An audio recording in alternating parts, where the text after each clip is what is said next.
Et salut! Pouah, si vous pensiez qu'avant c'était dur, et bien là vous n'allez pas décrocher de votre ordinateur de toute la journée. Alors on va essayer de poser clairement et calmement les choses. Tout d'abord, munissez-vous de votre carte d'identité et de votre passeport, que vous ne rangerez à aucun moment. Ensuite, il vous faudra une photo d'identité. Donc bien sûr, pas une photo d'identité aux normes françaises. Hein. Et n'essayez pas de bidouiller, j'ai essayé, ça ne fonctionne pas. Hein.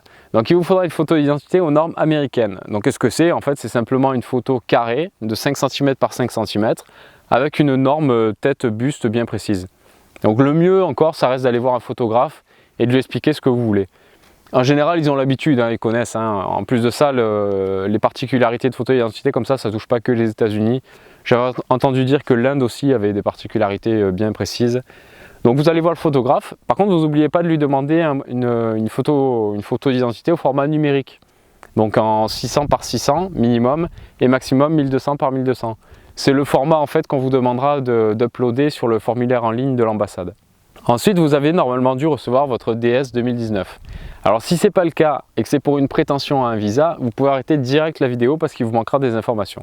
Par contre, si c'est juste pour regarder la vidéo par curiosité, alors allez-y gaiement et vous pouvez penser au petit pouce bleu à la fin. Si vous avez votre carte d'identité, votre passeport et le DS 2019, il vous manque plus qu'à sortir l'élément essentiel de la journée, votre carte bleue. Et elle va sacrément chauffer aujourd'hui. Rendez-vous sur le site de l'ambassade que vous trouverez ici, mais également dans la description avec les autres liens dont vous aurez besoin.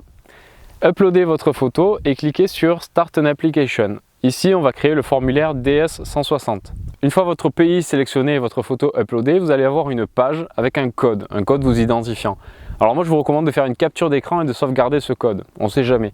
Ce code, il vous servira en fait à revenir sur l'ensemble des formulaires au cas où vous soyez déconnecté pour un temps trop long d'inactivité par exemple.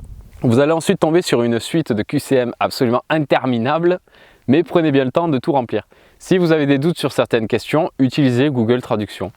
Ne vous inquiétez pas, vous allez tomber sur des questions très bizarres. Hein.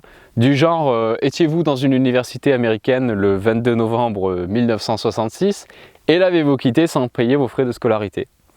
Ouais, des questions comme ça. Alors c'est très bizarre, mais bon, c'est les Américains, il ne faut pas chercher. Hein. Quand vous arrivez à la fin de ce formulaire, faites attention parce qu'en cas d'inactivité de l'ordre d'une minute ou deux, vous êtes déconnecté. Hein. Par contre, vous pourrez toujours revenir là où vous en étiez en utilisant le code du début. Donc quand vous arrivez à la fin de ce formulaire, vous arrivez aux fameuses informations CEVIS. Alors le CEVIS, qu'est-ce que c'est? C'est un programme de suivi des étudiants international, un programme américain donc, qui permet de suivre les étudiants du début de leur démarche jusqu'à l'obtention du diplôme ou la fin de leur programme d'échange. Et ça y est, on va commencer à payer. Alors tout dépend du type de visa que vous souhaitez obtenir. Pour un stage, c'est un visa J1 interne ou student. Donc je vous invite à consulter ce lien là que vous retrouvez aussi comme d'habitude dans la description et qui vous listera les différents tarifs en fonction du visa que vous souhaitez obtenir. Parce que je ne sais pas, dans quelques années, je ne sais pas, vous regardez peut-être la vidéo, vous êtes peut-être en 2045 au moment où vous regardez cette vidéo. Moi je suis mort, enterré et poussiéreux déjà. Ou pas. On se rend ensuite sur le site de paiement CEVIS et on clique sur Submit Form and Fee Payment.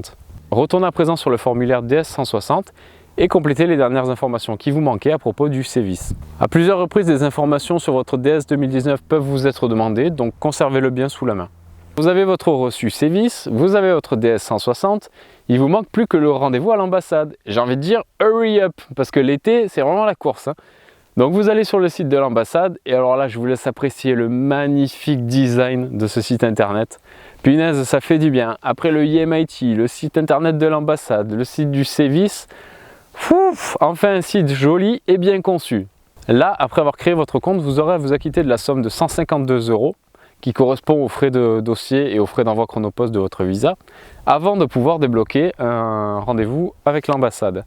Alors moi j'ai eu un souci, j'ai pas pu payer avec la carte bancaire. Alors que ce soit une Mastercard ou une Visa, je sais pas pourquoi c'est pas passé. Du coup j'ai dû faire un virement bancaire qui a pris 3 jours et seulement 3 jours de décalage du paiement, ça m'a décalé de 3 semaines mon rendez-vous à l'ambassade.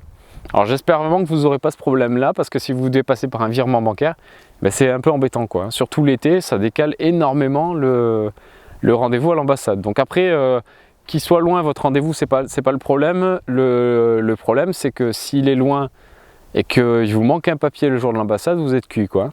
Il faut redécaler, bordel. Et voilà, donc une fois que vous avez fait tout ça, vous êtes bon pour attendre votre rendez-vous à l'ambassade. Alors à la base, je devais faire une seule vidéo comprenant le rendez-vous et la partie préparation du visa. Mais en fait, il y a trop de choses à dire. Du coup, j'ai préféré scinder en deux plutôt que de vous faire une vidéo d'une demi-heure qui aurait été un peu chiante. Voilà.